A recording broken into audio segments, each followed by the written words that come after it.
"So what do you make of it?" I asked the plumber, Steve. I believe his name was Steve. "Sure as hell looks like blood to me," he said, staring at the rusty red discharge dripping down the wall.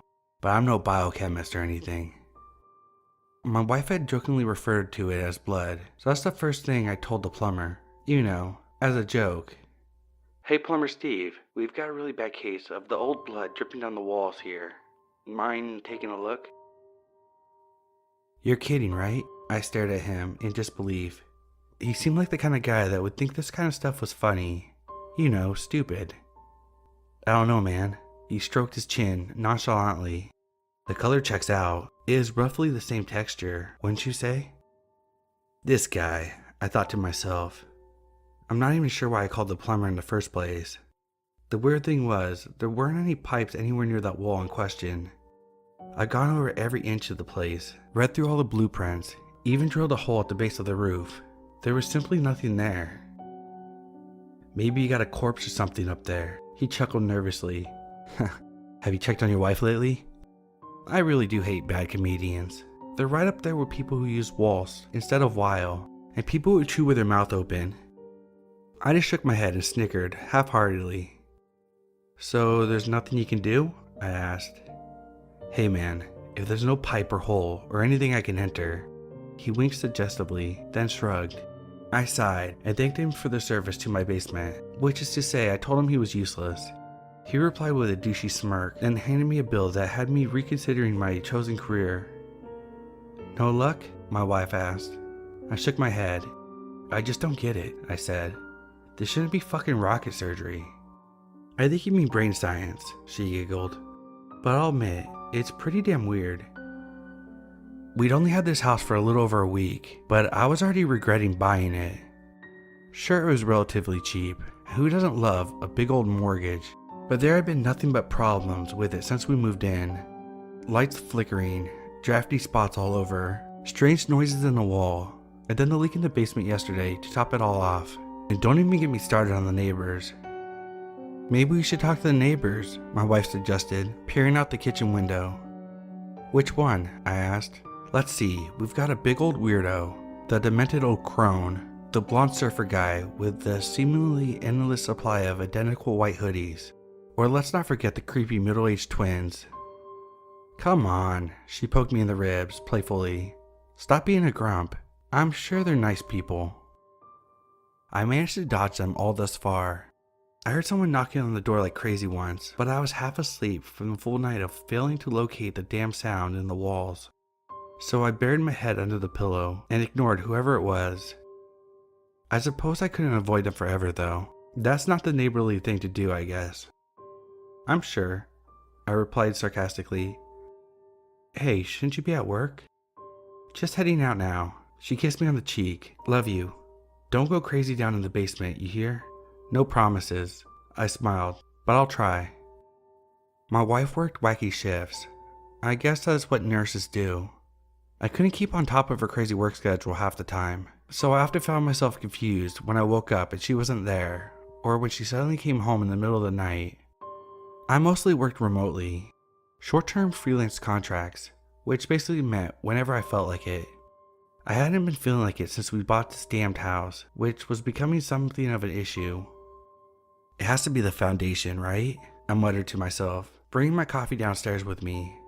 I fixated on the wall, and the noises. Couldn't seem to let them go. The basement was fairly small and cramped, and we were originally going to use it for storage. That's why I had to fix a leak post-haste, lest all our useless crap that we never used would be rendered unusable. "Maybe rusty water?" I suggested, carefully balancing my coffee down the uneven stairs. I stopped abruptly on the last step, spilling my coffee all over myself. Normally I would have shrieked in a rather unmanly fashion as the burning hot liquid ran down my leg, but in this instance, the shock of what I was seeing far outweighed the physical pain. The wall was so squeaky clean, not a single spot on it. I carefully put down the remnants of my coffee on the stairs and walked over to investigate the impossibility of it. But before I got more than a few steps, the one light bulb hanging from the ceiling started flickering like crazy before completely going dark moments later. Son of a bitch. I mumbled, stumbling around blindly, knocking over several boxes of God knows what. The doorbell suddenly rang from upstairs. I must have knocked over every last thing in the basement in a fit of panic before I finally found the stairs, knocking over my coffee cup in the process. "Fucking shit!" I shrieked unmanly as the hot coffee spilled over my feet. "You alright there, fella?" A cheery male voice called from the darkness of the basement. "Holy shit!" I yelled, instinctively turning towards the sound, which in turn led me tumbling down the stairs, landing flat on my back. "You know," a pair of floating, glowing emerald eyes uttered, "I know who used to live here." "Who the fuck is there?" I demanded. "Get the fuck out of my house." "I do apologize," the eyes chuckled. "I keep forgetting you needed light to see." The light bulb lit up, flickering erratically like a seizuring strobe light. Every split second or so, illuminating a slender man wearing jeans and a white hoodie. He was grinning widely, his sparkling green eyes darting all over the basement. "Hey, you're the surfer guy, neighbor?" "Spot on," he smiled, "although I haven't surfed in quite some time. I hope you don't mind, but I figured I'd let myself in, since you seemed rather preoccupied." He paced around the room idly, gracefully avoiding the shit I knocked over without even looking. "How the hell did you get down here so fast? And how did I not hear you coming down the stairs?" "He hung himself," the man said. "The previous owner. Right over there. See?" He was pointing at a spot in the corner of the room. I squinted and blinked feverishly, like I somehow expected to see him dangling there. "Did you somewhat expect to see him dangling there?" The man chuckled. "I'm sorry, you'll just have to take my word for it." I sat up uncomfortably, my back digging into the lower step of the stairs. I couldn't think of anything to say. What do you say to a person who manifests out of thin air in your basement? "Can you maybe fix the light?" I said, shielding my eyes from the seizure-inducing blinking. The man laughed and slapped his forehead theatrically. "Why, of course, I always forget these silly little things." He snapped his fingers and the light instantly stabilized. I swallowed deeply as his gleaming green gaze settled on me. "I'm here about your plumbing, so to speak," he said, pointing to the wall. "I've been told you're having some issues with blood flooding your basement. You know the stuff, right? Thick crimson liquid, usually confined inside of a body." I said. "Yeah, I mean, it's not blood. That was just a joke, and it's not there now, so I guess it's fixed." "Are you sure?" he said, grinning widely. "Maybe you should take another look." I glanced at the wall in question and let out another unmanly shriek as I realized it was literally covered in deep red oozing sludge, flowing incessantly from a single point close to the ceiling all the way down to the floor. "There has to be a couple gallons worth," the man said, stroking his chin. "Quite a mess. Should see a plumber about that." I edged back against the stairs. Isn't that why you're here?" I asked. "Oh yeah, you're right." He threw his head back and laughed. "I'm here to remind you." Remind me? Of what?" I murmured. "That you already know where it comes from, fella. You've always known. Just take some digging is all. You keep locking it away." I don't understand." "Oh, you will," he grinned, his emerald eyes burrowing into mine. "Come on, buddy, let's go see your wife. She'll show you." He sauntered past me and beckoned for me to follow him as he started ascending the stairs. "You coming or what?" he asked. "I haven't got all damn day." "My wife, Desha?" I said, shifting restlessly. "She's at work." The man shrugged and smiled. "You sure about that?" he said. "You sure she didn't come home while you were sleeping?" "Sleeping? No. It was midday, wasn't it? The plumber came around noon, and she left for work an hour or so later. There's no way in hell I spent that long in the basement." "Ah, I see what's going on." The man slapped his forehead again. "It's the temporal thingy messing with you. Yeah, it will do that sometimes. Some algorithmic snafu or other. I need to talk to the engineers about that." "What damnation are you talking about?" I said. "Temporal thingy?" He laughed again, a long hearty laugh. "Nicely put, Wolfgang," he said, "but it's easier if I show you." He put his hands into his pockets and whistled cheerfully as he skipped up the remaining steps, disappearing through the door moments later. "Last call," he yelled. "I'm a busy man. Got places to burn, people to eat. You know how it is." I sat for a while in the dim light, desperately trying to make sense of the situation. There was no such thing as sense, of course. Everything that was happening since the plumber left defied logic and reason, but somehow it all seemed so familiar, like I'd seen it happen before. I sighed deeply and followed him up to the first floor. "There you are, Woofy boy," he grinned as I emerged through the door. "I was just about to call off our arrangement, but I'm glad you came to your senses." "Arrangement?" I asked, staring up at the impossibly imposing figure before me. "Come on," he said. He gave me a pat on the back. I shuddered as the freezing cold fingers dug into my flesh, if only a brief moment. A trip down memory lane is required. I followed him through the kitchen and into the hallway, momentarily losing focus when I noticed how utterly dark it was outside. Then regaining it again when I spotted a massive hole in the wall just outside the living room. I stood in absolute silence, just staring at it. It wasn't there before, was it? No, definitely not. I would have remembered that man-sized hole in the wall, surely. That's not something you just forget. "You couldn't figure it out, could you?" he said, peering into the hole. Where the sounds came from. Rats in the walls? Wolves in the walls? Couldn't sleep?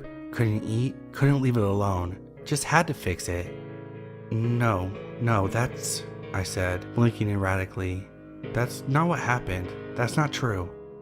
"Sure it is, Wolfie. Sure it is," he said darkly, staring at me.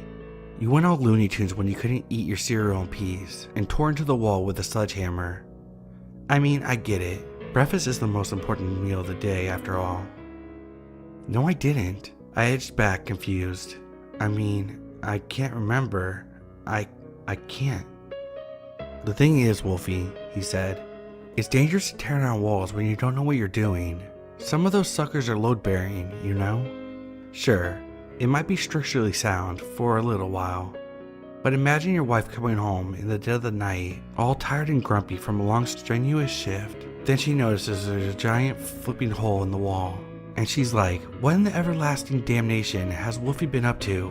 And pops in to take a gander, and bumps into the wrong thing, and then, boom, the roof suddenly collapsed on her squishy body, splitting her skull open like a ripe melon, blood steadily flowing into a pool in the corner, slowly seeping down, down, down. Oh man, wouldn't that be something? I swallowed deeply, tears manifesting in my eyes out of nowhere, my hands trembling like crisp autumn leaves, heart pounding out of my chest.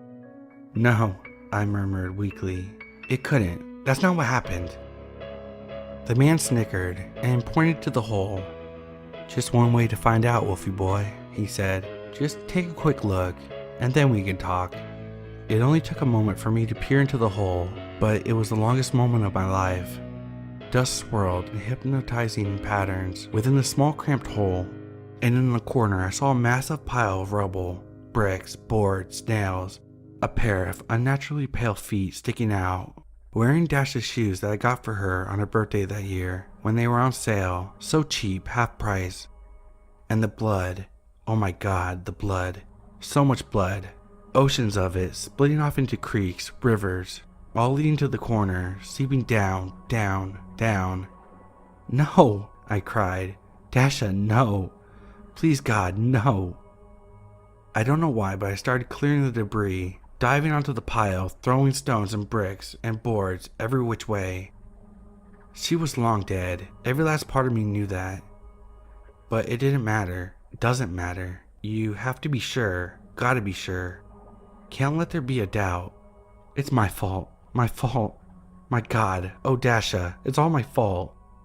"It is your fault," the man chuckled. "That's how these things usually go, Wolfie boy. Guilt, despair, damnation, anguish, all the sweet emotions you mistake for love. It's not love, Wolfgang. It's self-preservation. You can't handle the pain, so you come to me for the absolute solution." "Shut up," I yelled. "Shut up, shut up, shut up." "Excuse me?" He held up his hand dramatically. Just spitting the truth over here. Didn't mean anything by it. Let me know when you're ready to talk about our arrangement.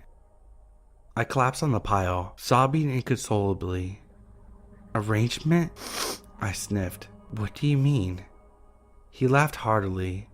Wolfgang, how have you not caught on yet? I'm a dealmaker by trade. Surely you've gathered that much by now. You mean? I dried my tears and stared at him. You mean you can save her? Oh, I do apologize, he said, grinning widely. You still seem to be under the impression that this is the first time we're having this conversation. This one is on me, Wolfie boy. Temporal snafu and all. What do you mean? I yelled hysterically. Can you just fucking tell me already? He crouched down in front of me. This isn't our first talk, Wolfgang. In fact, I've lost count, but I'm guessing we're up to hundreds by now. It always ends the same, but I do like to check up on my clients, you know, in case they're experiencing dealer's remorse. What talk? I whispered. What are you offering me? He laughed again. Your wife, sweet perfect Dasha, of course. I can give her back, just like that. He snaps his fingers. But there's a catch. Always a catch. I sat up, meeting his unflinching gaze. What? I asked. My soul? You want my soul? Just take it. Whatever would I do with that? He chuckled. Then what? What do you want? It's real simple, he said. You can have a glimpse of her. A few minutes every morning before she leaves for work. That's all. Some back and forth banter, a kiss on the cheek, then a goodbye. And then you'll wake up, discovering her body all mashed up to a tasty, sludgy corpse juice. Go through all this again. All the horror, the guilt, the pain, all the suffering. All that for 5 minutes of her. Hardly seems worth it, does it? I nodded weakly. It's worth it, I said. It will be worth it. It will always be worth it. Well then, he grinned. Who am I to stand in the way of your perpetual self-inflicted torment? He grabbed my hand and shook it vigorously. I'll see you tomorrow, Wolfie boy, he said. Always a pleasure. He disappeared into the hole without a sound, leaving me a sobbing, convulsing mess on top of the crushed corpse of my wife. My sweet, perfect Dasha, I'll never let you go. I'll always choose the agony. There is no compromise, no option, no other way. Before I go back, before I lose myself, I have to remind myself, have to remember, always remember, never let it go. Never let her go. It is worth it. It is worth it.